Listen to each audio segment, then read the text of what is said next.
Marcel Marsyal, SEI, selaku dosen pengampu mata kuliah etika dan hukum bisnis, serta teman-teman semua kelas manajemen 2C yang berbahagia.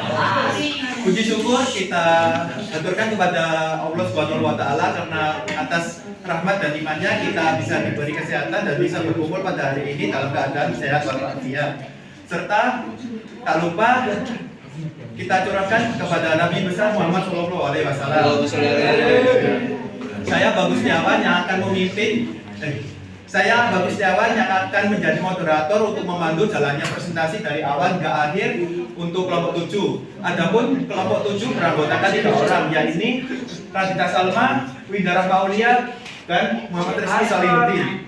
Pada presentasi kali ini, kelompok 7 akan memaparkan sebuah materi yakni tentang aspek hukum perjanjian dan outsourcing. Nah, sepertinya materi ini menarik untuk dibahas. Oke, tanpa berlama-lama, mari kita simak dan dengarkan pemaparan materi dari kelompok 7. Untuk kelompok 7, dipersilakan. Oke, langsung ke definisi. Nah, definisi dari outsourcing sendiri adalah cara perusahaan untuk merekrut karyawan tapi melalui perusahaan yang lain. Jadi nggak merekrut karyawan itu secara mandiri. Contohnya, misal Rizky, dia punya toko kue, tapi dia itu butuh yang namanya karyawan tambahan. Nah, karena dia lagi happy sama tokonya, jadi dia nggak sempat buat merekrut karyawan sendiri. Akhirnya dia pakai jasa outsourcing. Nah, misal si jasa outsourcingnya dia Cinta ya. Nah, dia bilang ke Cinta tolong ya buat dicariin karyawan kualifikasinya A, B, C, D, D gitu misal gitu ya.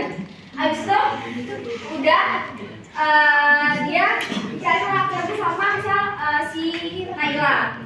Nah, Naila kerja di toko punya Rizky. Nah, meskipun Naila ini kerja di toko punya Rizky, dia itu tetap jadi perusahaannya, jadi karyawannya si Cinta, bukan jadi karyawan si Rizky kayak gitu. Lanjut. Selanjutnya, hak dan kewajiban pihak-pihak dalam perjanjian outsourcing. Hak dan kewajiban menggambarkan suatu hubungan antara pekerja dengan perusahaan, di mana kedua pihak tersebut sama-sama terikat dalam sebuah perjanjian yang telah disepakati bersama. Nah, di dalam ketenaga kerjaan, perusahaan memang banyak yang melakukan outsourcing. Karena dengan outsourcing ini, perusahaan itu tidak perlu mengeluarkan biaya lebih untuk perusahaan itu dapat menghemat biaya operasional. Nah, di dalam hubungan outsourcing, baik pihak pemberi outsourcing maupun pihak yang menerima outsourcing itu memiliki hak dan kewajiban yang jelas untuk memastikan kerjasama ini tuh berjalan dengan lancar. Nah, di sini hak dan kewajiban itu terbagi menjadi 2. Yang pertama, hak dan kewajiban bagi pemberi outsourcing, dan yang kedua, hak dan kewajiban bagi penyedia layanan. Pertama, hak dan kewajiban bagi pemberi outsourcing. Pemberi outsourcing berhak untuk menerima layanan yang sesuai dengan standar yang telah disepakati bersama.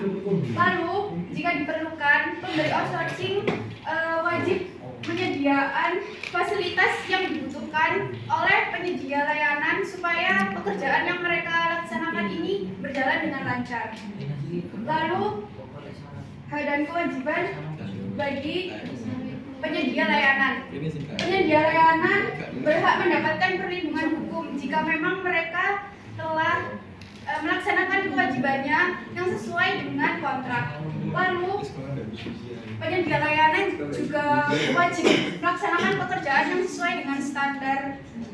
Lalu, penyedia layanan juga wajib melaksanakan pekerjaan yang sesuai dengan standar yang telah disepakati oleh kedua belah pihak tersebut.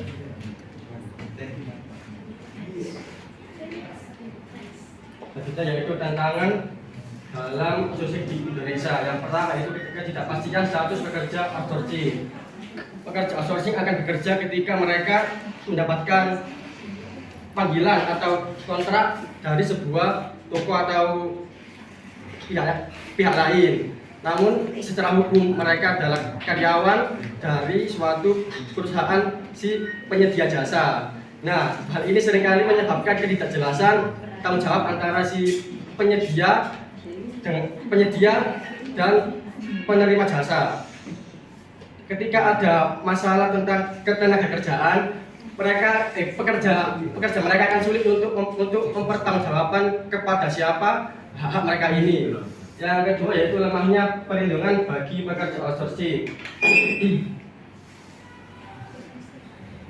Pekerja outsourcing seringkali mendapatkan hak yang lebih sedikit dibandingkan dengan pekerja tetap, seperti kurangnya upah, tidak mendapatkan tunjangan dan jaminan kesehatan. Hal ini membuat ketimpangan antara pekerja tetap dan pekerja outsourcing. Yang kedua yaitu ketimpangan dalam gaji. Umumnya gaji pekerja outsourcing lebih rendah dibandingkan dengan pekerja tetap.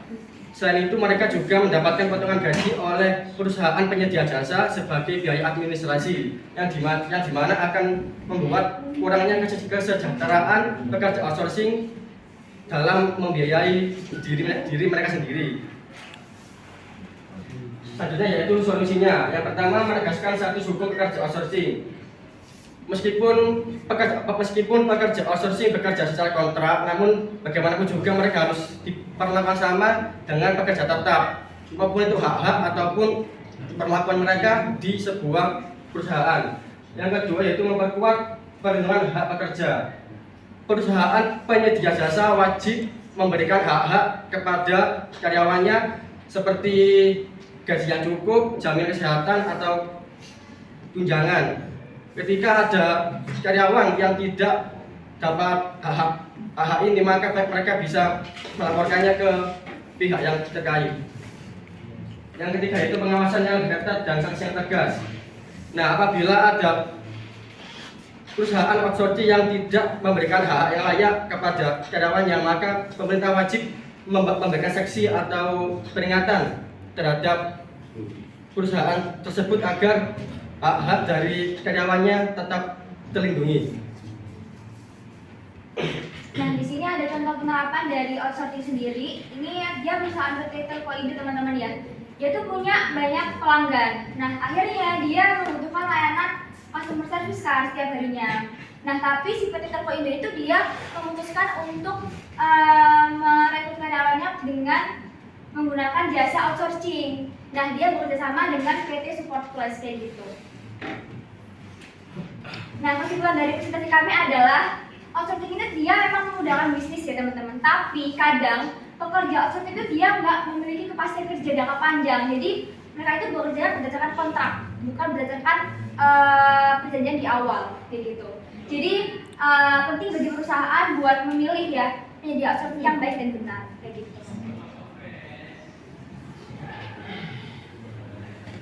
Ya, setelah kita mendengarkan pemaparan materi dari kelompok 7, adakah teman-teman yang ingin bertanya? Mungkin teman-teman ada yang bingung terkait materi ini, monggo dipersilakan untuk bertanya. Terima kasih, perkenalkan nama saya Putri Diartika dengan NIM akhir 086. Jadi aku mau tanya nih, apakah outsourcing itu dapat digunakan sebagai alasan untuk menghindari tanggung jawab terhadap pesangon atau kayak tunjangan-tunjangan lain, kesehatan dan lain-lain gitu bagi pekerja yang bekerja untuk perusahaan outsourcing? Terus jelaskan dalam konteks hukum ketenagakerjaan yang berlaku. Terima kasih.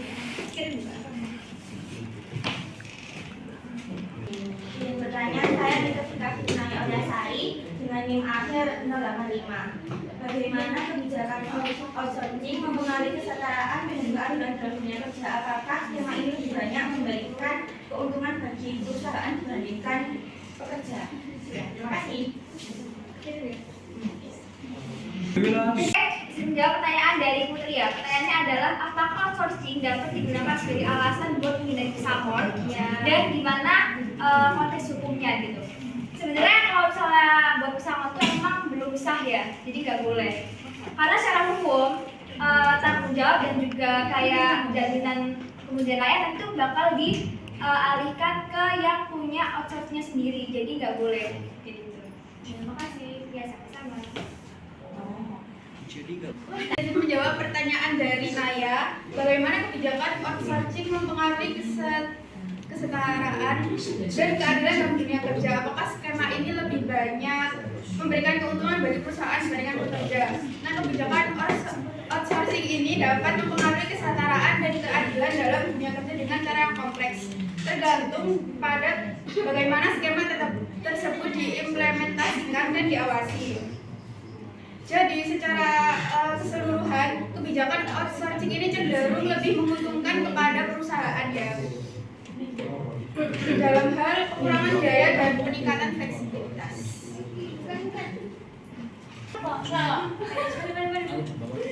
Ya, akhir kata demikian presentasi ini berlangsung. Mari kita ucapkan hamdalah bersama-sama. Alhamdulillah. Oke, saya Bagus Setiawan selaku moderator pada presentasi kali ini mengucapkan mohon maaf sebesar-besarnya atas kesalahan atau kekeliruan yang terjadi pada presentasi ini berlangsung. Saya juga ucapkan terima kasih kepada Ibu Sisi dan teman-teman semuanya atas perhatiannya. Kami pamit undur diri. Wassalamualaikum warahmatullahi wabarakatuh. Waalaikumsalam warahmatullahi wabarakatuh.